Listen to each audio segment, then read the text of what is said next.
Suddenly, my son became very concerned and brewed a natural herbal remedy for me because my blood pressure was sky high. I gave the cup to his wife, who was complaining of stress. 1 hour later, she clutched her throat in panic and, "I'm glad to have you here.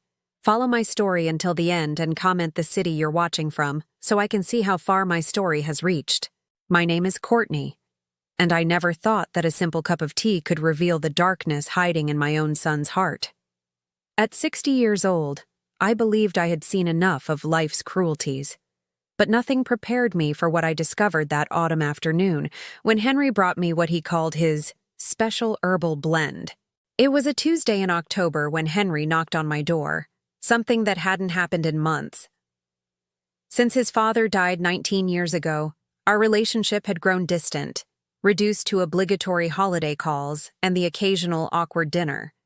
So when I opened the door to find him standing there with Avery, his wife of 9 years, both wearing unusually bright smiles, my first instinct was suspicion.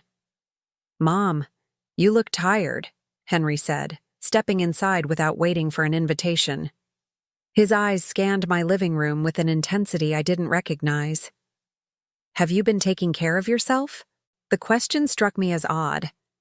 Henry was 37 years old, a man who had barely shown concern for my well-being since his teenage years. After his father's death, he had blamed me for not preventing the accident, as if I could have stopped a drunk driver from running a red light. The guilt I carried was already overwhelming without my own son's accusations. "I'm fine, Henry," I replied, closing the door behind them. "What brings you both here?" Avery shifted uncomfortably beside him, her usual confident demeanor replaced by something I couldn't quite identify.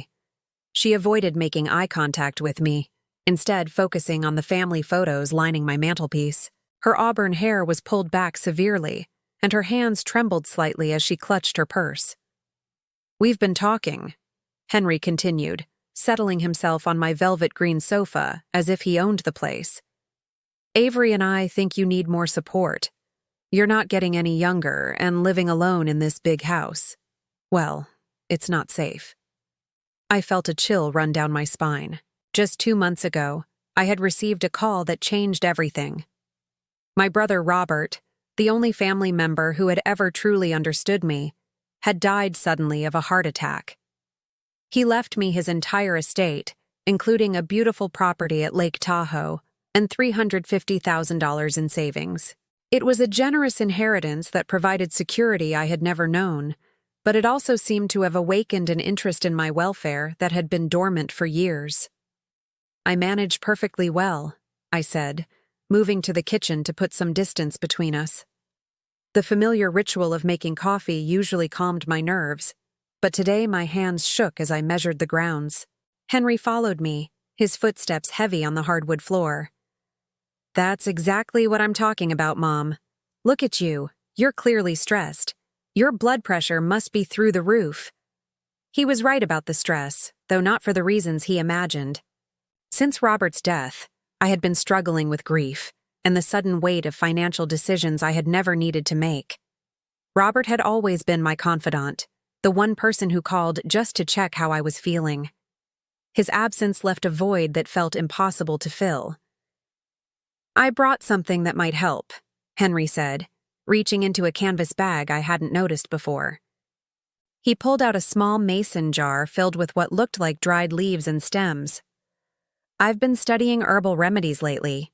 This is a special blend that's supposed to be excellent for circulation and calming the nerves." I stared at the jar, my mind racing. Henry had never shown any interest in natural medicine or healing arts.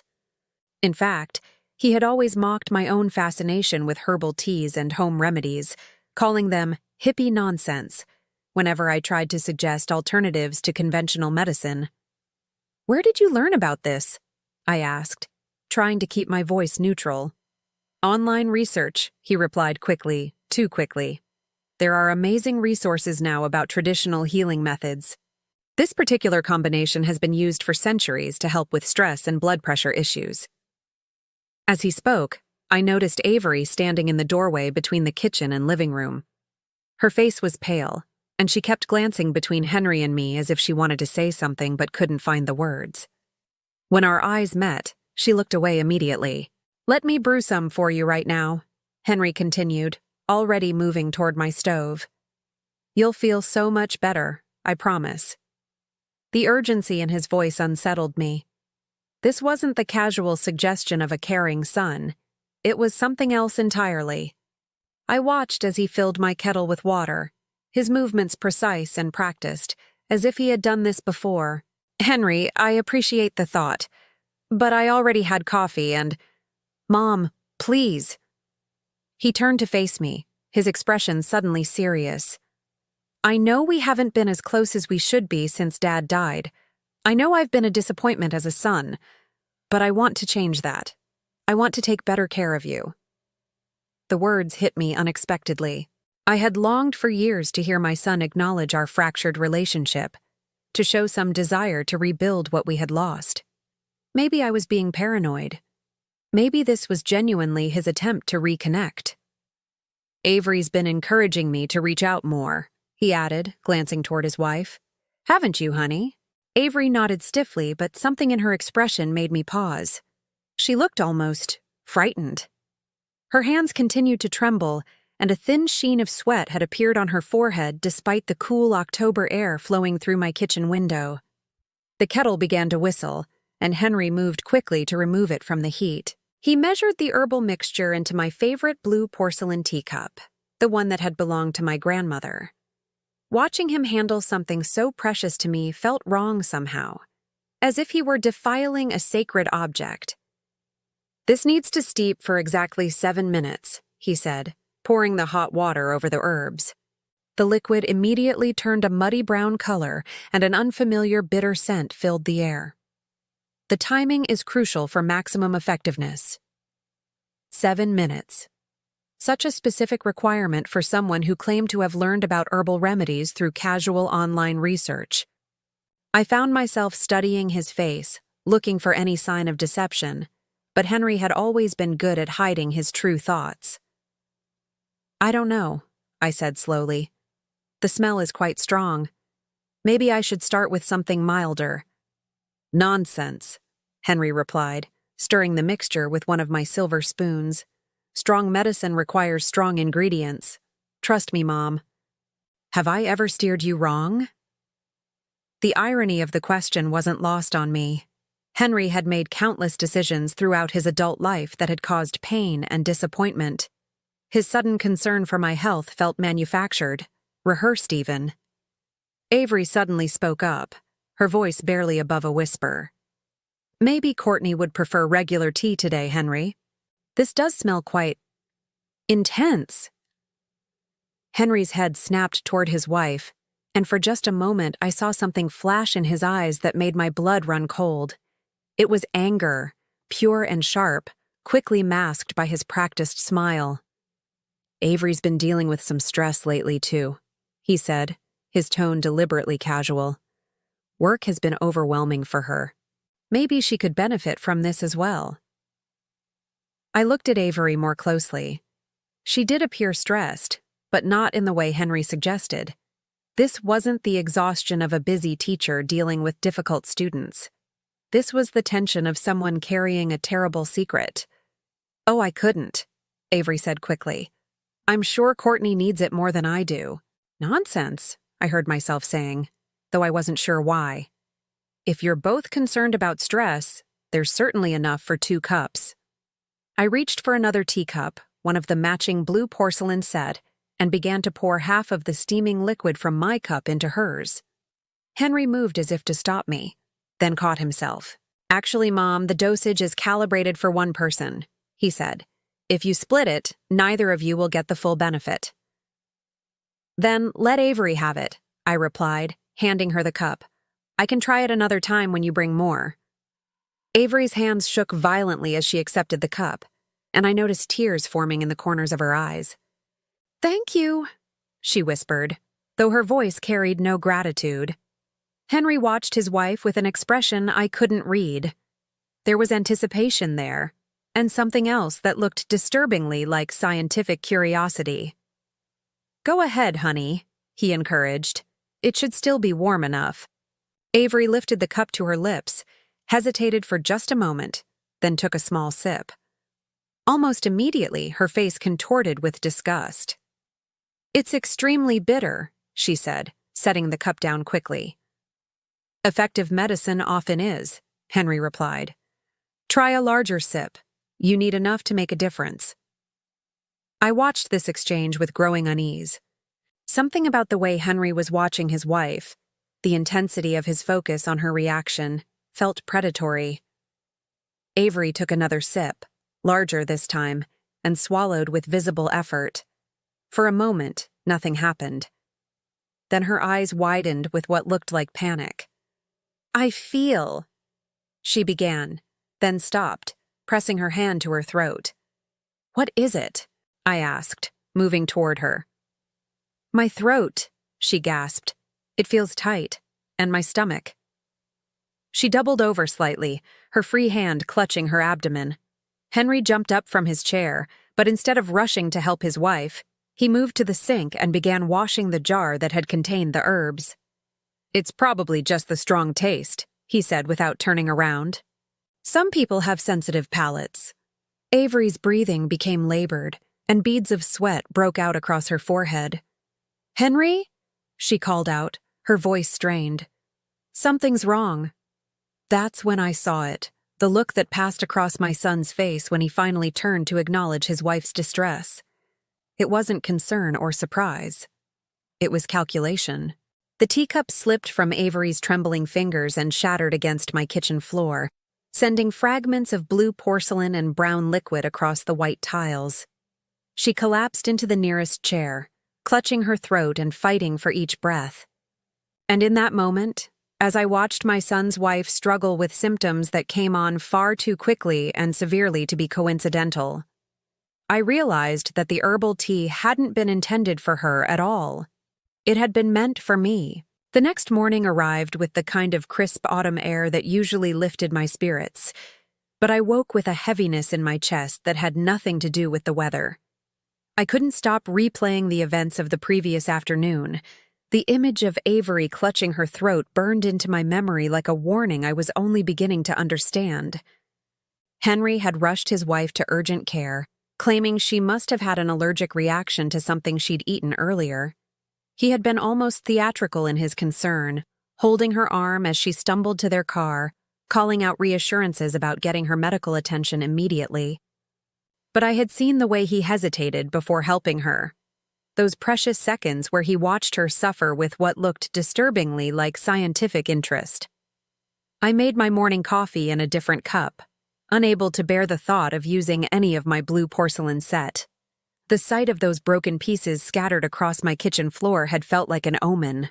As I swept them up the night before, I noticed that several fragments still held traces of that bitter brown liquid, and the smell that rose from them made my stomach turn. Around 10 o'clock, my phone rang. Henry's name appeared on the caller ID, and I hesitated before answering. Part of me wasn't ready to hear whatever explanation he had prepared overnight. "Mom, I wanted to update you about Avery." His voice came through clearly, carrying just the right note of concerned husband. "The doctor said she had a severe allergic reaction. Her throat was quite swollen, and her digestive system was inflamed." "Allergic to what?" I asked, keeping my tone neutral. "They're not entirely sure. Could have been something she ate for lunch, or maybe one of the herbs in that tea blend. You know how sensitive some people can be to natural remedies." The way he said it, so casually dismissive, made my skin crawl. "Is she feeling better now?" "Much better, thank you for asking. They gave her some medication to reduce the inflammation, and she's resting at home today." "But Mom, this got me thinking about how important it is to be careful with herbal treatments. Maybe we should stick to more conventional approaches for your health concerns." I almost laughed at the irony. Yesterday he had been so enthusiastic about his special blend, and now he was suggesting we abandon herbal remedies altogether? "That's probably wise," I agreed, curious to see where this conversation was heading. "Actually, I was wondering if I could come by later today. I left my reading glasses on your coffee table, and I'd like to check on you after yesterday's excitement." I hadn't noticed any reading glasses, but I agreed to the visit. After hanging up, I walked through my house more carefully than I had in years, looking for anything that seemed out of place or unfamiliar. In my kitchen, I examined every jar and container, making sure nothing had been added or removed without my knowledge. It was then that I noticed something odd about my spice cabinet. The dried herbs I kept for cooking were arranged differently than I remembered. Small details, but after 40 years of maintaining the same household routines, these differences stood out. My oregano jar was in front of the basil instead of behind it. The cinnamon sticks were on the wrong shelf entirely. Someone had been going through my herbs, and I was fairly certain it hadn't been Avery.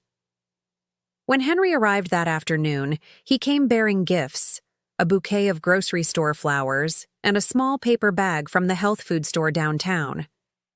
"I felt terrible about yesterday," he said, handing me the flowers with a smile that didn't quite reach his eyes. "I brought you some chamomile tea instead.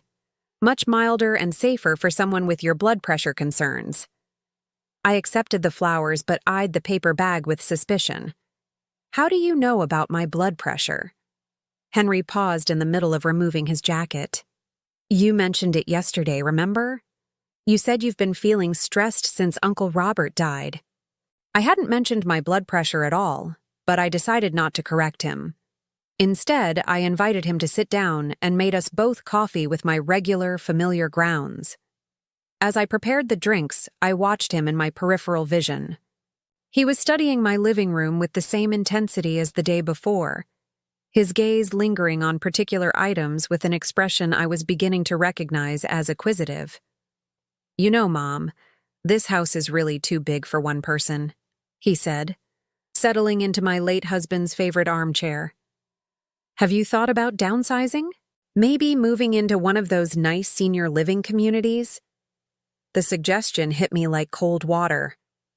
"I'm 60 years old, Henry, not 90, and I love this house. Your father and I built our entire life here." Of course," he said quickly, holding up his hands in a gesture of surrender. "I just worry about you rattling around in all this space, and the maintenance costs must be enormous." Actually, thanks to Robert's inheritance, money was no longer a concern for me. The $350,000 he had left me, combined with the valuable Lake Tahoe property, meant I could live comfortably for the rest of my life without worrying about expenses. But something told me that sharing this information with Henry would be unwise. "I managed just fine," I replied, handing him his coffee. "I'm sure you do. But still, if you ever decide to sell, the real estate market is very strong right now. A house like this in this neighborhood could easily bring in $400,000, maybe more. $400,000. I watched my son's face as he said it, noting the way his eyes lit up slightly when discussing the potential value of my home. Combined with Robert's inheritance, I represented over $750,000 in potential wealth. The realization made my hands tremble slightly as I lifted my coffee cup. "Have you given any thought to updating your will?" Henry continued, his tone carefully casual. "I know it's not a pleasant subject, but Dad's been gone for almost 20 years now. Your circumstances have changed significantly." There it was. The real reason for these sudden visits, the manufactured concern about my health, the interest in my living situation. Henry wasn't worried about my well-being. He was worried about his inheritance. "What makes you think I haven't updated it already?" I asked. Henry's coffee cup froze halfway to his mouth. "Have you?" "That's not really something I need to discuss with you right now, is it?" The silence that followed felt charged with tension. Henry set down his cup and leaned forward slightly, his salesman's instincts clearly taking over. "Mom, I hope you know that I'm not asking out of greed or self-interest. It's just that estate planning is so important, especially when there are significant assets involved. You don't want the government taking a huge chunk in taxes, and you don't want to leave Avery and me scrambling to figure out your wishes if something unexpected happens." "Something unexpected?"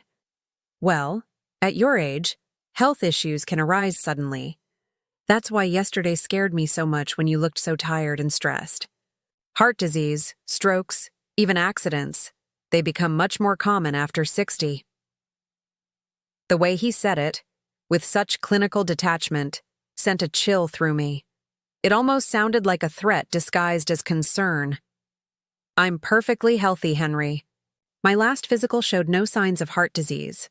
My cholesterol is normal, and my blood pressure is only slightly elevated due to the stress of losing my brother. Still, Henry persisted, it would give me such peace of mind to know that your affairs are in order. And if there's anything I can do to help with the paperwork or legal aspects. I stood up abruptly, needing to put some distance between us. I think I can handle my own legal affairs, thank you. Henry remained seated, but I could feel his eyes following me as I moved around the room, straightening things that didn't need straightening. When I turned back toward him, I caught him staring at my left hand with unusual focus. My mother's diamond ring, which I wore daily, seemed to hold particular fascination for him. That's a beautiful ring, he said. I remember Dad mentioning that it was quite valuable. It was my mother's engagement ring. She wanted me to have it. And will you pass it on to Avery someday? I know she's always admired it. The presumption in his question took my breath away. I haven't really thought about it. Well, when the time comes, I hope you'll consider keeping it in the family. It would mean a lot to have that connection to grandmother. Family. The word felt hollow coming from him, considering that he had barely spoken to me in months before Robert's death made me suddenly worth cultivating. Henry finished his coffee and stood to leave, but not before walking through my house one more time, ostensibly looking for his reading glasses. I followed him, noting how his eyes catalogued everything of value. The antique furniture my husband and I had collected over the years, the artwork Robert had given me for birthdays and holidays, the silver tea service that had been a wedding gift. I still don't see those glasses anywhere, he said, completing his circuit of the house. I must have left them somewhere else. As I walked him to the door, he paused and pulled a business card from his wallet. I met someone last week who specializes in estate planning. Very knowledgeable, very discreet. If you ever want to review your options, give him a call. I took the card without looking at it. Thank you. And Mom, maybe we should get together more regularly. Weekly visits, perhaps? I feel like I've missed so much of your life lately. After he left, I sat in my living room and really examined the business card he had given me. It wasn't for an estate planning attorney as he had claimed. It was for a company that specialized in buying homes quickly for cash, particularly from elderly sellers who needed to liquidate assets fast. I walked to my computer and for the first time in years began researching something that had never occurred to me before. The effects of certain herbs on elderly people, particularly those with high blood pressure. What I found made my blood run cold. The combination of herbs Henry had brought yesterday, when consumed in sufficient quantities, could indeed cause throat swelling and digestive distress in the short term. But more disturbing were the long-term effects described in several medical journals. Regular consumption could lead to gradual liver damage, kidney problems, and cardiac irregularities, all conditions that might appear to be natural age-related decline in a 60-year-old woman. More chilling still was a forum discussion I found where someone had asked about the therapeutic dosage of this exact herbal combination for an elderly relative with hypertension. The user's handle was Henry B. 1987.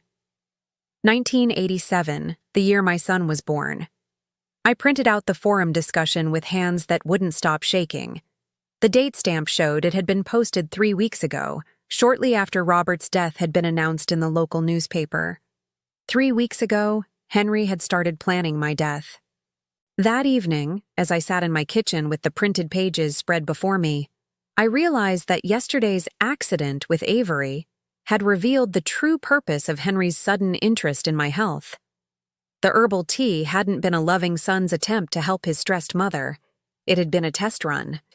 I spent 3 sleepless nights staring at those printed forum pages, reading and rereading Henry's posts about therapeutic dosages and elderly relatives. Each time I hoped I was wrong, that there was some innocent explanation for my son researching the effects of herbs that could slowly damage an older person's organs. But there was no mistaking the cold, clinical tone of his questions, or the way he had asked about masking the bitter taste to make the mixture more palatable. On Friday morning, I made a decision that would change everything between us forever. Instead of waiting for Henry to make his next move, I would confront him directly. I needed to look into his eyes and hear from his own mouth what he was planning to do to me. I called him at work, something I never did. His cheerful greeting when he answered made my stomach turn. "Mom, what a nice surprise. Is everything okay?" "Henry, I need to talk to you about something important. Can you come by this evening?" There was a pause, and when he spoke again, his voice carried a note of concern that would have seemed genuine if I hadn't known better. "Of course. Is this about your health? Have you been feeling worse?" "We'll discuss it when you get here. Come alone." "What about Avery? She's been wanting to check on you since her reaction to that tea." "Alone, Henry." After I hung up, I spent the day preparing for what I knew would be the most difficult conversation of my life.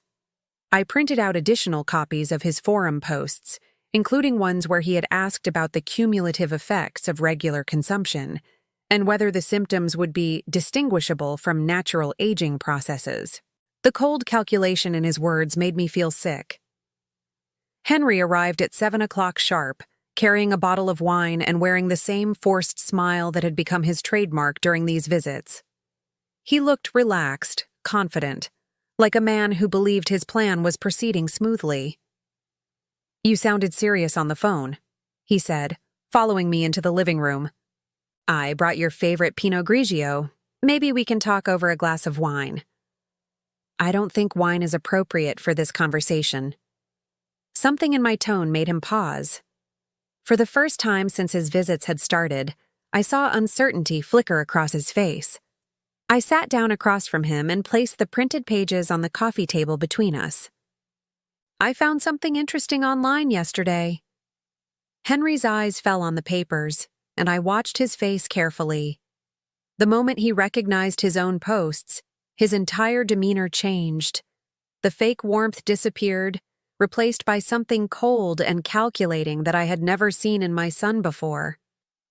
"You went through my browsing history?" he asked, his voice dangerously quiet. "I didn't need to. You posted these questions in public forums using your birth year as part of your username. Not very clever for someone planning what you're planning." Henry leaned back in his chair, and for several long moments we stared at each other in silence.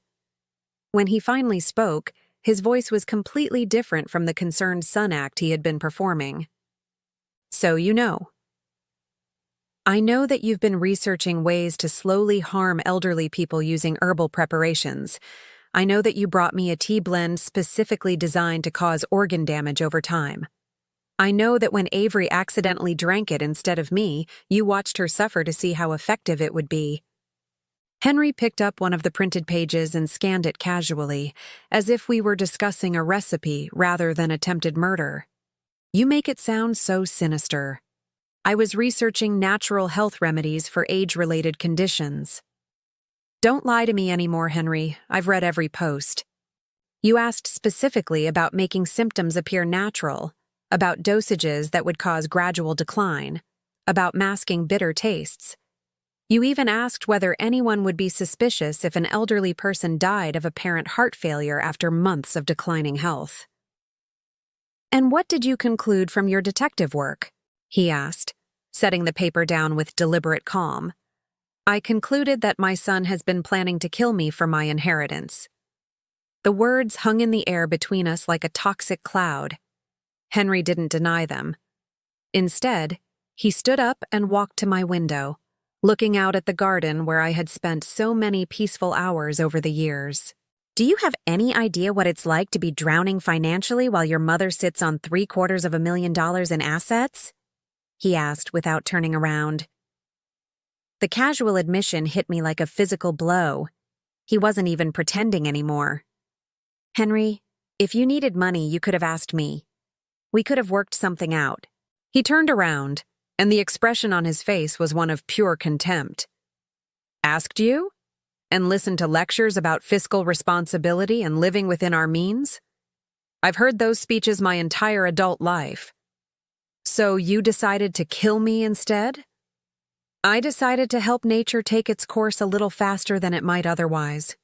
You're 60 years old, Mom. You've lived a full life. Avery and I are still young, still building our future. We have debts, dreams, plans that require capital. The coldness in his voice was more frightening than anger would have been. This wasn't a moment of desperate passion or temporary insanity. This was calculated, rational planning by someone who had weighed my life against his financial needs and found me wanting. How long have you been giving me those herbs? I asked, though I wasn't sure I wanted to know the answer. This was actually the first attempt. I needed to test the mixture first, make sure it would work the way I intended.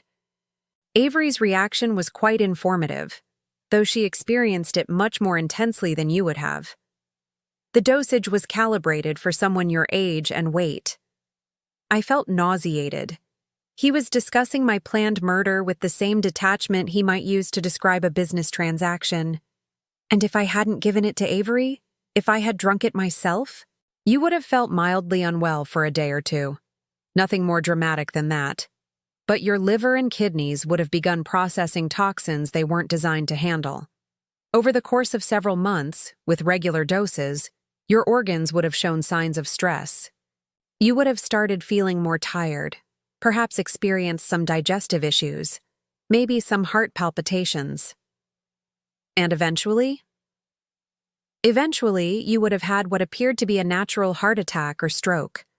Very sad, but not unexpected for someone your age dealing with the stress of recent bereavement and financial decisions. And the clinical precision of his plan was horrifying. He had thought through every detail, anticipated every contingency. This wasn't a crime of passion, it was premeditated murder disguised as natural causes. What about Avery? Is she part of this? For the first time, Henry hesitated. Avery is complicated. She knows about our financial situation, obviously. She knows we need a solution. But she's squeamish about the details. Squeamish about murdering your mother, you mean? She prefers not to think about the methodology. She just wants the problem to go away. I thought about Avery's behavior during their visits, her obvious distress, the way she had avoided eye contact. She might not have been an active participant, but she was certainly complicit in whatever Henry had planned for me. So what happens now? I asked. Now that I know what you're planning? Henry sat back down, and I saw him considering his options. The mask was completely off now, revealing a stranger I barely recognized. Now we need to have a practical discussion about your estate planning, he said finally. Because one way or another, Avery and I are going to inherit your assets. The only question is whether you want to cooperate and make the transition smooth, or whether you want to make this difficult for everyone involved. You're threatening me. I'm presenting you with options. You can update your will to leave everything to us, then perhaps take a nice long trip somewhere. Lake Tahoe, maybe.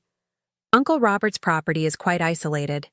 Anything could happen to someone traveling alone at your age. The implications of his words made my blood run cold. He wasn't just planning to poison me slowly. He was prepared to arrange a more immediate solution if necessary. And if I refuse? Henry's smile was the most chilling thing I had ever seen. Then we go back to the original plan. You've already been exposed to the herbal preparation once when Avery spilled that tea. There are traces of it in your system now. If you were to have another accident, perhaps slip and fall, hit your head, the autopsy would show elevated levels of certain compounds that could have contributed to dizziness or disorientation. Very tragic, but explainable. I realized with crystal clarity that my son was a sociopath. The Henry that I thought I knew, the boy I had raised and loved despite our difficulties, had either never existed or had been consumed by greed and selfishness so complete that he could calmly discuss murdering his own mother. "You're insane," I whispered. "I'm practical. and I'm tired of waiting for you to die naturally while Avery and I struggle to make ends meet. You have money you don't need, sitting in accounts gathering dust while we work ourselves to death, trying to pay off credit cards and student loans. I earned that money through 40 years of careful saving and hard work. Robert left it to me because he knew I would use it responsibly. And what's responsible about hoarding wealth while your own son suffers financially? You live alone in a house worth $400,000. You have more money in the bank than most people see in a lifetime. Meanwhile, Avery and I are drowning in debt, living paycheck to paycheck, unable to even think about having children because we can't afford them. The self-pity in his voice was almost as disgusting as the calculated cruelty. He genuinely believed that he was the victim in this situation. So you decided I don't deserve to live? I decided that your death would serve a greater purpose than your continued existence. You've already lived most of your life. We're just getting started with ours. I looked at this stranger wearing my son's face and felt something inside me break completely. The last thread of maternal love, the final hope that somehow we could repair our relationship, snapped under the weight of his words. "Get out of my house," I said quietly. "I'm afraid that's not how this works anymore, Mom. We're past the point where you can just dismiss me and pretend this conversation never happened. You know too much now, and I know that you know. That changes the timeline considerably." "What do you mean?" Henry reached into his jacket pocket and pulled out a small vial of clear liquid. "I brought a backup plan tonight, just in case our conversation didn't go the way I hoped. This is a concentrated version of the herbal preparation, dissolved in a tasteless solution that can be added to any beverage." My heart started racing as I realized what he was suggesting. "You're going to force me to drink that?" "I'm going to give you one last chance to cooperate. Sign over power of attorney to me tonight, and you can spend your remaining time in a nice care facility where you'll be comfortable and well looked after. Refuse, and I'll add this to your coffee, and by morning you'll be experiencing symptoms severe enough to require hospitalization." "You would really do this? To your own mother? To secure my future and Avery's future? Absolutely." I stared at the vial in his hand, understanding that I was facing a life-or-death decision. My son, the child I had carried and birthed and loved despite all our problems, was prepared to murder me for money. But he had made one crucial mistake in his planning. He had underestimated the woman who had raised him, who had survived his father's death and 20 years of struggling to make ends meet as a single mother. He thought of me as a weak, elderly victim who would simply submit to his threats. He was about to learn how wrong he was. The transformation of my son from loving family member to calculating captor happened so gradually that I almost missed it. After our confrontation that Friday evening, Henry didn't leave as I had demanded. Instead, he made himself comfortable in my living room and began making phone calls. "Avery, honey, I'm going to stay at Mom's tonight," he said into his phone, his voice carrying the same false warmth he had used with me for weeks. "She's had a bit of an episode, and I think she needs supervision." An episode. As if my discovery of his murder plot was a sign of mental decline rather than justified horror at my son's intentions. After he hung up, Henry turned to me with that chilling smile that had become his trademark. "I've been thinking about what you said earlier, about wanting me to leave. Unfortunately, that's not really an option anymore. You see, now that you know about my research and my plans, I can't risk you doing something impulsive like calling the police or changing your will out of spite. This is my house, Henry. You can't just decide to move in. Actually, I can, and I'm not moving in permanently, just until we get your affairs sorted out properly. Think of it as a temporary arrangement while we transition your estate planning to something more appropriate for someone in your condition." "What condition? There's nothing wrong with me." "Isn't there?" He pulled out his phone and showed me a note-taking app. "Let's see. Today, you accused your loving son of trying to poison you based on some internet posts you misunderstood. You became agitated and paranoid. making wild accusations about murder plots. You refused to listen to reason and demanded that I leave your house despite your obvious need for care and supervision. I felt cold dread creeping up my spine as I realized what he was doing. You're creating a record. I'm documenting your declining mental state. Very sad, really. The stress of Uncle Robert's death has clearly been harder on you than any of us realized. It's not uncommon for people your age to develop paranoid delusions, especially after a significant loss. No one will believe that. I'm perfectly lucid. Are you? Because from where I'm sitting, you look like a confused elderly woman who's been living alone too long and has started imagining threats that don't exist. Henry stood up and walked to my front door, turning the deadbolt with a decisive click. Then he moved to the back door and repeated the process. I watched in growing horror as he secured every possible exit from my own home. What are you doing? Making sure you don't hurt yourself. People with paranoid delusions sometimes make poor decisions, like wandering outside at night or trying to contact authorities about imaginary crimes. It's really for your own safety. I reached for my phone, but Henry was faster. His hand closed over mine with a grip that was firm enough to be painful, but not quite hard enough to leave bruises. I don't think you need that right now, he said, gently but firmly removing my cell phone from my grasp. Too much stimulation can make episodes worse. Henry, this is kidnapping. You can't hold me prisoner in my own house. I'm not holding you prisoner, Mom. I'm providing care for a family member who's experiencing a mental health crisis. Big difference, legally speaking. The casual way he discussed the legal implications told me that he had researched this aspect of his plan as thoroughly as he had researched the herbal preparations. This wasn't a spontaneous decision born of panic after our confrontation. This was another calculated move in a strategy he had been developing for weeks. Now, he continued, settling back into my late husband's favorite chair, let's talk about next steps. I've made an appointment for you to see a geriatric psychiatrist on Monday morning. Dr. Brennan comes highly recommended for dealing with age-related cognitive decline. I'm not going to see any psychiatrist. Of course you are. You'll go willingly because you want to get better, and Dr. Brennan will evaluate your condition and make recommendations about the level of care you need. I suspect he'll find that living alone is no longer safe for someone in your condition. I felt trapped in a nightmare where my own words and actions were being twisted into evidence of mental illness. And what happens after this appointment? That depends on you. If you're cooperative, if you acknowledge that you need help and support, then we can arrange for appropriate care. Perhaps a nice assisted living facility where you can be monitored and given the medications you need. Medications? Dr. Brennan will almost certainly prescribe something to help with your anxiety and paranoid thoughts. Antipsychotic medications can be very effective for people experiencing the kind of delusions you've been having. The picture he was painting became clearer with every word. Once I was medicated and institutionalized, it would be easy for Henry to gain control of my finances and property. Any protests I made about his true intentions would be dismissed as further evidence of my mental instability.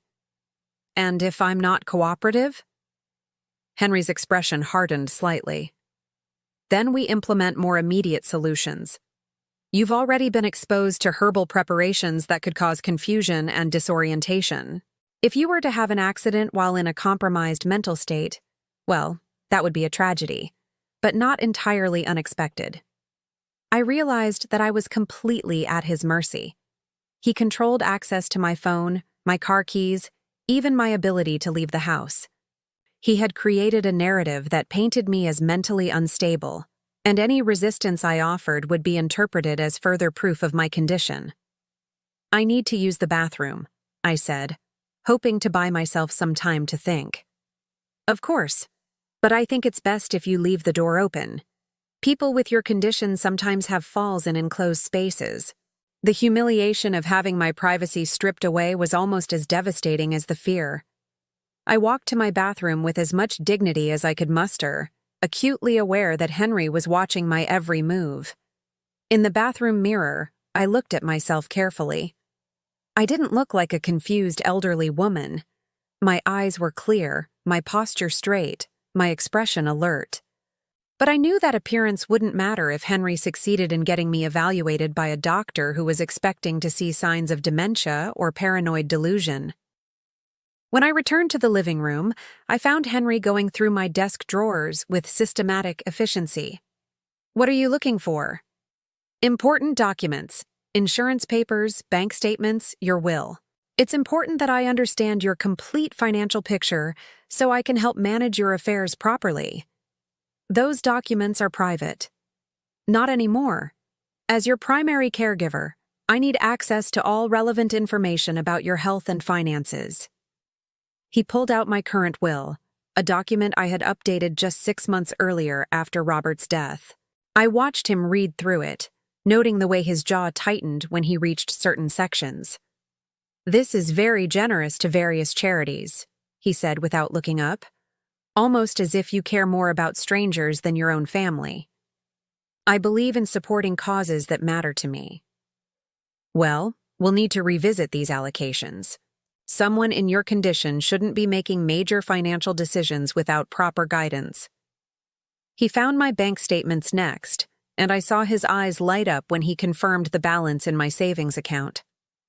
$350,000, just as he had expected, plus the smaller amounts in my checking and money market accounts. "Very impressive nest egg," he said. "Far more than any single person needs for their remaining years. That money represents a lifetime of careful saving. And now it represents security for the next generation of our family. Uncle Robert would want his inheritance to benefit his nephew and nephew's wife, don't you think?" The way he twisted Robert's memory made me sick. My brother had left me that money because he trusted me to use it wisely, not because he wanted to fund Henry's lifestyle. Henry continued going through my papers with the thoroughness of an accountant conducting an audit. He found my investment statements, my insurance policies, the deed to the Lake Tahoe property Robert had left me. Each discovery seemed to please him more than the last. "You really are quite wealthy," he said when he had finished his inventory. "Much more so than I had realized. This changes some of my calculations." "What calculations?" "How long this process needs to take. With assets of this magnitude, it's worth investing a bit more time in making sure everything is handled properly. We don't want to rush into anything that might raise unnecessary questions." I understood that he was revising his timeline. The larger the inheritance, the more careful he needed to be about acquiring it legally. "I'm hungry," I said, realizing that we had been talking for hours and I hadn't eaten since lunch. "Of course. Let me make you something." Henry stood up and walked toward my kitchen, and I started to follow him. "Actually, why don't you rest in your chair? I can handle dinner. You seem tired, and stress can be very hard on people your age." I wanted to protest, but I realized that following him would accomplish nothing except confirming his narrative about my need for supervision. Instead, I sat down and listened to him moving around in my kitchen, opening cabinets and drawers with the familiarity of someone who had been studying the layout. When he returned 20 minutes later, he carried a tray with a bowl of soup and a cup of tea. Both looked perfectly normal, but I found myself staring at them with suspicion. "It's just chicken soup from a can," Henry said, noticing my hesitation. "And chamomile tea from the box you keep in your pantry. Nothing exotic or unusual." "I'm not really hungry right now." "You need to eat, Mom. Proper nutrition is especially important for people dealing with the kind of stress you've been under." I took a small spoonful of soup and found that it tasted exactly as it should. The tea also seemed normal, with the mild, familiar flavor of chamomile and honey. But I couldn't shake the feeling that accepting anything from Henry was dangerous. "There," he said when I had managed to eat about half the soup. "Don't you feel better now?" Actually, I did feel different, but not in a way that made me feel better. I felt drowsy, relaxed in a way that didn't seem natural given the circumstances. My thoughts seemed to move more slowly, and my anxiety about the situation began to fade into a kind of foggy acceptance. I think I'm tired, I said, surprised at how slurred my words sounded. Of course you are. It's been a very stressful day. Why don't you go to bed early tonight? Things will look clearer in the morning. I stood up, intending to walk to my bedroom, but my legs felt unsteady. Henry immediately moved to support my elbow, his grip firm and controlling. Careful there, he said with false concern. These episodes can really take it out of you. As he helped me to my bedroom, I realized that he had indeed added something to my food. Not the dangerous herbal preparation he had threatened me with earlier, but something milder, designed to make me compliant and confused rather than seriously ill. Sleep well, Mom, he said, helping me sit on the edge of my bed. Tomorrow we'll start making some positive changes in your life. After he left my room, I heard him moving around the house, checking locks, closing curtains, making himself completely at home. I lay in my bed, feeling drugged and helpless, and understood that this was only the beginning. Henry had turned my own home into a prison, and I was now completely under his control. I woke up Saturday morning with a clarity that surprised me, considering how foggy I had felt the night before. Whatever Henry had given me to make me compliant was wearing off, and with that clarity came a cold, calculated anger, unlike anything I had ever experienced. My son had made several crucial mistakes in his planning, and as I lay in bed listening to him move around my kitchen, I began to formulate a plan of my own. Henry thought he was dealing with a helpless elderly woman who would submit to his control out of fear and confusion. But he had forgotten something important about the woman who had raised him as a single mother for nearly 20 years. I was a survivor. When Henry knocked on my bedroom door at 8 o'clock, I was ready for him. Good morning, Mom. How are you feeling today? I made my voice slightly uncertain, with just a hint of the confusion he expected to hear. I'm not sure. Yesterday feels a bit fuzzy. Did we have an argument? The satisfaction that flickered across his face told me my performance was convincing. You had a bit of an episode, nothing too serious, but enough to make me concerned about you living alone. Do you remember any of it? I pretended to struggle with my memory. Bits and pieces. Something about Uncle Robert's will? I remember being upset about something. You were confused about some papers you found online. You thought they meant something they didn't. It's not uncommon for people your age to misinterpret things when they're under stress. Oh. I let my voice carry a note of embarrassment. I hope I didn't say anything too foolish. Nothing that can't be forgotten. The important thing is that we're going to get you some help. I've made an appointment with a doctor who specializes in age-related memory issues. I nodded as if this seemed reasonable. That's probably a good idea. I have been feeling more forgetful lately. Henry's relief was visible. He had expected resistance, argument, perhaps even attempts to contact the authorities. Instead, he was getting compliance from a woman who seemed appropriately concerned about her declining mental state. I'll make you some breakfast, he offered. You need to keep your strength up for the appointment on Monday. That's very kind of you, dear. You know, I was thinking about what you said yesterday about Uncle Robert's inheritance. Maybe you're right that it's too much for one person to manage alone. Henry paused in the doorway, clearly pleased by this development.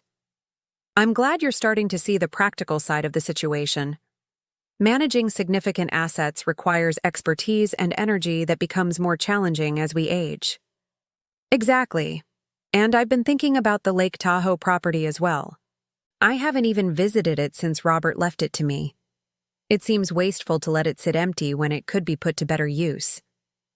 That's very mature thinking, Mom. The property market in that area is quite strong right now. It might be wise to sell while values are high. I nodded thoughtfully. Perhaps we could drive up there this weekend and take a look at it together? I'd value your opinion about what should be done with it. The suggestion clearly appealed to Henry for reasons that had nothing to do with real estate evaluation. An isolated property, hours away from any neighbors, would be the perfect place to arrange an accident for an elderly woman with newly documented mental health issues. That's an excellent idea, he said, Fresh mountain air might be good for your overall health as well. After Henry left to prepare breakfast, I moved quickly and quietly. I had perhaps 10 minutes while he was occupied in the kitchen, and I needed to use that time effectively. First, I retrieved my spare cell phone from its hiding place in my bedroom closet. It was an old phone I kept for emergencies, and Henry didn't know it existed. I powered it on and quickly typed a text message to my neighbor Margaret, who lived 3 houses down and had been a friend for over 15 years. "Margaret, this is Courtney. I need your help. Henry is at my house and I'm in danger. Please don't call or come over. But if you don't hear from me by Sunday evening, call the police and tell them to check the Lake Tahoe property that belonged to my brother Robert. The address is 427 Pine Ridge Road." I sent the message and immediately powered down the phone, hiding it back in my closet just as I heard Henry's footsteps returning down the hallway. "Breakfast is ready," he announced cheerfully. "I made your favorite scrambled eggs with toast." I joined him in the kitchen, noting that he had already prepared my plate and poured my coffee. The eggs looked perfectly normal, but I had learned not to trust anything Henry gave me to consume. "This looks wonderful," I said, taking a small bite. The eggs tasted fine, but I made sure to eat slowly and leave most of the food untouched. "You're not very hungry this morning," Henry observed. "I think the stress has affected my appetite, but the coffee is perfect." I took several sips of coffee, noting that it also tasted normal. Either Henry was saving his chemical interventions for when he really needed them, or he was confident enough in his control that he didn't feel the need to drug me again. As we sat at my kitchen table, I studied my son's face carefully. The mask of concern was back in place, but I could see the calculation behind his eyes. He was already planning the trip to Lake Tahoe, thinking through the logistics of making my death appear accidental. "When would you like to drive up to the property?" I asked. "Today or tomorrow?" "Today might be better. The weather forecast shows rain tomorrow, which could make the mountain roads more dangerous." Dangerous. The word choice was deliberate, part of his narrative about the hazards facing elderly people who took unnecessary risks. "That sounds perfect. Should I pack an overnight bag? We could stay at the cabin and make a real vacation of it." Henry's eyes lit up. An overnight trip would give him even more opportunities to arrange an accident away from any potential witnesses. "I think that's a wonderful idea. The mountain air and change of scenery will be good for your mental state. I'll pack some of Uncle Robert's herbal tea collection. He left quite an extensive selection in the cabin, and I know you've developed an interest in natural remedies." For just a moment, Henry's confident expression faltered. The mention of herbal teas clearly made him uncomfortable, perhaps because it reminded him of how easily his original plan had been disrupted when Avery drank the mixture intended for me. "That's thoughtful," he said carefully. "But I think it's best if you avoid any unusual herbal preparations right now. Your system needs time to stabilize." "Of course, you're absolutely right. I'll stick to regular tea and coffee." As I spoke, I was already planning how to turn Henry's own methods against him. Robert had indeed left an extensive collection of medicinal herbs at the Lake Tahoe property, and unlike Henry's crude internet research, I had actually studied botanical medicine during my years as a young woman interested in natural healing. I knew which herbs could cause digestive distress without serious harm. I knew how to prepare tinctures that would induce temporary disorientation and weakness. Most importantly, I knew how to mask bitter tastes in ways that would make even suspicious people drink willingly. While Henry packed his overnight bag, I prepared my own supplies. Hidden among my usual toiletries and clothing, I included several small vials of concentrated herbal extracts that I had prepared years ago and kept for emergency situations. I also packed Robert's journal, which contained detailed notes about the medicinal plants growing wild around the Lake Tahoe property. My brother had been even more knowledgeable about botanical medicine than I was, and his journal was like having a pharmacist's reference guide for the local flora. "Are you ready to go?" Henry asked, appearing in my bedroom doorway with his bag and car keys. "Almost. I just want to make sure I have everything I might need." As I zipped up my overnight bag, I felt a calm determination settle over me. Henry thought he was taking me to an isolated location where he could kill me without witnesses or interference. What he didn't realize was that he was walking into a trap of my own design. The drive to Lake Tahoe took just over 2 hours, during which Henry kept up a steady stream of conversation designed to reinforce his narrative about my declining mental state. "Do you remember the last time you visited Uncle Robert's property?" he asked, as we wound through the mountain roads. "Not clearly. Everything from the past few months feels a bit hazy." "That's understandable. Grief and stress can really affect memory and cognitive function in people your age." People your age. He kept using that phrase, as if 60 years old meant I was 1 foot in the grave and incapable of independent thought or action. "I hope spending some time in Robert's space will help me feel more connected to his memory," I said. "I'm sure it will. And it will give us a chance to evaluate the property objectively and make some practical decisions about its future." When we arrived at the cabin, I felt a wave of emotion that had nothing to do with my current situation. Robert had loved this place, and it showed in every carefully maintained detail. The log cabin sat on a bluff overlooking the lake, surrounded by towering pine trees and wild herb gardens that he had cultivated over decades. "It's beautiful," Henry said, but I could hear the calculation in his voice as he evaluated the property's worth. "Robert spent 40 years making it perfect," I replied. "He always said this was the one place in the world where he felt truly at peace." We unloaded our bags and settled into the cabin. Henry immediately began exploring, ostensibly appreciating the rustic charm but actually checking sight lines, evaluating potential accident scenarios, and confirming the isolation that would make his plans easier to execute. "The nearest neighbor is over a mile away," he observed. "Very private." Yes, Robert valued his solitude. That evening, I cooked dinner using ingredients we had brought from town, making sure to prepare everything where Henry could watch me. I needed him to feel confident that I wasn't suspicious of his motives or planning any resistance to whatever he intended to do. After dinner, as the sun set over the lake, I suggested we have tea on the deck. "What a wonderful idea," Henry agreed. "Let me prepare it for you. You should relax and enjoy the view." "Actually, I'd like to do it myself. It would make me feel closer to Robert, using his kitchen and his tea collection." Henry hesitated, clearly preferring to control what I consumed, but unable to refuse without seeming suspicious. "Of course, I'll just enjoy this beautiful sunset." In Robert's kitchen, I prepared 2 cups of tea with meticulous care. Henry's cup received a carefully measured dose of herbs that would cause severe digestive distress and temporary disorientation without leaving lasting harm. My own cup contained nothing but chamomile and honey. I knew the effects would begin within 30 minutes of consumption, and I planned to be far away from the cabin when Henry realized what was happening to him. "Here you go," I said, handing him the steaming cup as we sat together on the deck. This blend was one of Robert's favorites. He always said it helped him sleep peacefully. Henry accepted the tea without suspicion, trusting that his elderly, confused mother wouldn't be capable of turning his own methods against him. "It smells wonderful," he said, taking a large sip. "Very soothing."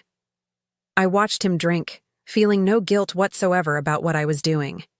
Henry had planned to murder me for money, had held me prisoner in my own home, and had brought me to this isolated location specifically to arrange my death. Whatever discomfort he was about to experience was nothing compared to what he had planned for me. "I think I'll take a walk down to the lake," I said after he had finished most of his tea. "The evening air is so refreshing." "That's a good idea. Gentle exercise is excellent for your overall health." I walked slowly toward the lake, counting the minutes in my head. By the time Henry realized what was happening to him, I would be safely hidden in the woods surrounding the cabin, with my spare cell phone ready to call for help if necessary. 25 minutes after he finished his tea, I heard the first sounds of distress from the cabin. Henry was calling my name, his voice strained and panicky. By the time he managed to stumble out onto the deck looking for me, I was concealed in a grove of trees with a clear view of his suffering. Watching my son experience the fear and helplessness he had planned for me should have brought satisfaction. Instead, I felt only a profound sadness for the boy I had raised and loved, who had grown into a man capable of such calculated cruelty. But I also felt something else that surprised me. Freedom. For the first time in months, I was in complete control of my own fate. I watched from my hiding place among the pine trees as Henry stumbled around the cabin deck, calling my name with increasing desperation. The herbs were working exactly as I had intended. He was experiencing severe nausea, disorientation, and weakness, but nothing that would cause permanent harm. Unlike what he had planned for me. After an hour of watching him suffer, I emerged from the woods and approached the cabin as if I had simply returned from a pleasant evening walk. "Henry, what's wrong?" I called out, injecting just the right note of confused concern into my voice. He was sitting on the deck steps, his head in his hands, looking pale and shaken. When he looked up at me, his eyes were unfocused and there was genuine fear in his expression. "Mom, something's wrong. I feel terrible. Dizzy, nauseous, like I might pass out." "Oh my goodness! What could have caused that? Should we drive to the hospital?" "I don't think I can drive. Everything is spinning, and my stomach." He doubled over again, confirming that the herbs were affecting him exactly as I had calculated. "Well, we can't stay here if you're seriously ill. Let me think." I paused, as if considering our options. "You know, Uncle Robert always said that certain combinations of his herbs could cause reactions in people who weren't used to them. Did you drink that tea I made?" Henry's eyes widened as the implications hit him. "The tea? You think the tea did this?" "It's possible. Robert's blends were quite potent, and he always warned me to be careful about dosages." I sat down beside him, putting on my most concerned mother expression. "I'm so sorry, dear. I should have thought about that before offering it to you." "How long will this last?" His voice was weak, almost childlike in its vulnerability. "I'm not sure. Robert never told me much about the specific effects or duration. But I think the best thing is for you to rest and let it work through your system naturally." As I spoke, I was calculating my next moves. Henry was incapacitated for at least several more hours, which gave me time to implement the rest of my plan.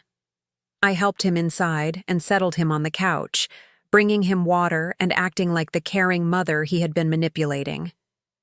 "Try to sleep," I told him. "I'll keep an eye on you and make sure you're okay." Once Henry had dozed off, fitful and uncomfortable, but no longer able to focus on anything except his own misery, I began working. First, I used my spare phone to send another message to Margaret. "I'm safe for now. Henry became ill after drinking some of Uncle Robert's herbal tea. We'll keep you updated. If anything happens to me, make sure the police know that Henry has been planning to harm me for my inheritance." Then I began searching through Henry's belongings. His phone contained a wealth of evidence that I photographed with my spare device. Text messages to Avery discussing their financial desperation and speculating about when I might die naturally. Search histories full of queries about herbal substances and their effects on elderly people. Even draft emails to estate attorneys asking about expediting inheritance proceedings. Most damning of all was a voice recording he had made on his phone the previous evening, apparently intended as a personal log of his plans. "Day 2 of the intervention," his voice said clearly through the phone's speaker. "Mom is showing expected signs of compliance after last night's mild sedative. The paranoid episode seems to have convinced her that she needs help, which will make the psychiatric evaluation much easier. If Dr. Brennan cooperates as expected, we should have legal control of her assets within 2 weeks. The Lake Tahoe trip will provide the perfect opportunity for a more permanent solution if the legal route proves too slow or complicated." A permanent solution. My own son casually discussing my murder as if it were a business decision. I saved copies of everything to my spare phone and then composed a detailed email to the local police, explaining Henry's plans and providing all the evidence I had gathered. I scheduled the email to be sent automatically if I didn't cancel it within 12 hours, ensuring that even if something happened to me, the truth would still come out. When Henry woke up the next morning, he was feeling better physically but clearly shaken by what he had experienced. "How are you feeling?" I asked, bringing him coffee and toast. "Much better, thank you. That was terrifying. I've never felt so helpless." The irony of his statement wasn't lost on me, but I simply nodded sympathetically. "I'm just glad you're okay. I was worried I might have accidentally caused serious harm." No lasting damage, I think. But it certainly gave me a new perspective on how dangerous these natural remedies can be if you don't know what you're doing. Yes, knowledge is so important when dealing with substances that can affect people's health and well-being. Henry looked at me sharply, as if something in my tone had alerted him to a deeper meaning in my words. "I think we should head home today," he said. "This trip didn't go quite as I had planned." "Of course, but first, I want to show you something." I led him to Robert's study, where my brother had kept his most important papers. I pulled out a thick folder and handed it to Henry. "Uncle Robert's will and estate documents. I thought you might be interested in seeing how he structured his inheritance to me." Henry opened the folder eagerly, scanning the legal language for details about the money and property I had received. As he read, his expression grew increasingly confused. "I don't understand," he said finally. "This says the inheritance is structured as a trust, with specific conditions for distribution." "That's right. Very specific conditions." "What conditions?" I smiled, feeling a deep satisfaction as I delivered the words I had been planning since the moment Henry revealed his true intentions. "The trust stipulates that if I die within 5 years of receiving the inheritance, or if there are any suspicious circumstances surrounding my death, the entire amount reverts to Robert's designated charities. Nothing goes to my heirs." Henry stared at me, the implications slowly sinking in. "But that would mean that killing me would gain you absolutely nothing. In fact, it would ensure that you never receive a penny of Uncle Robert's money." I watched the color drain from his face as he realized that his elaborate plan had been doomed from the beginning. "Furthermore," I continued, "Robert included a specific clause about attempts to coerce or harm me in order to access the inheritance. Any evidence of such attempts automatically triggers the reversion to charity, regardless of whether I live or die." "You knew," he whispered. "You've known all along." "I've known since yesterday morning, when I found your internet posts and realized what you were planning. The trust documents were in my safe deposit box, and I reviewed them before agreeing to this trip." Henry sank into Robert's desk chair, his grand plan crumbling around him.